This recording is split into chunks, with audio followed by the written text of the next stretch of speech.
Stop, stop, stop, nous disons stop à la répression sur les habitants de la Guyane. La forêt c'est notre terre, la forêt c'est notre vie, la forêt c'est notre héritage. Depuis trop longtemps de Guyanais subissent des contrôles, des verbalisations, des menaces et des interventions brutales sur leurs terres, dans leurs abattis, leurs zones de chasse et leurs lieux de vie. On veut faire passer nos familles, nos agriculteurs, nos chasseurs, nos habitants de l'intérieur et les peuples autochtones pour des délinquants sur leur territoire. Ceux qui vivent avec la forêt ne sont pas les criminels. Pendant qu'on surveille les populations locales, les vrais destructeurs continuent.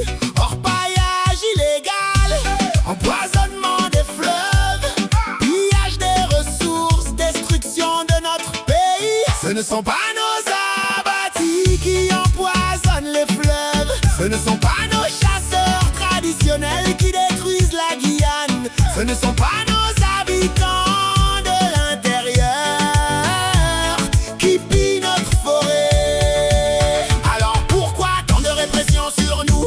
Pourquoi tant de mépris? Pourquoi nous traiter comme des étrangers chez nous? La Guyane doit reprendre en main la protection de sa forêt, avec une organisation guyanaise enracinée ici, respectueuse de nos terres, de nos usages, de nos coutumes, de nos habitants et des peuples autochtones. Ça suffit, nous disons, ça suffit, stop au mépris. Ça suffit, nous disons, ça suffit, stop à la répression. Stop, stop, stop, stop à la criminalisation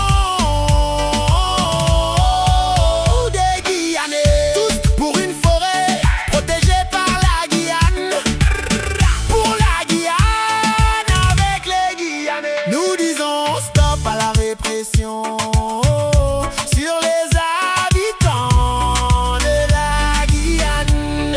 La forêt c'est notre terre, la forêt c'est notre vie, la forêt c'est notre héritage. Depuis trop longtemps de Guyanais subissent des contrôles, des verbalisations, des menaces et des interventions brutales sur leurs terres, dans leurs abattis, leurs zones de chasse et leurs lieux de vie.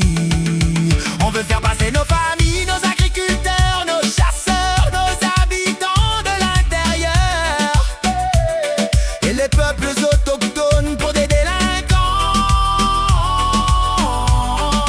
sur leur territoire. Ceux qui vivent avec la forêt ne sont pas les criminels. Pendant qu'on surveille les populations locales, les vrais destructeurs continuent. Orpaillage illégal, empoisonnement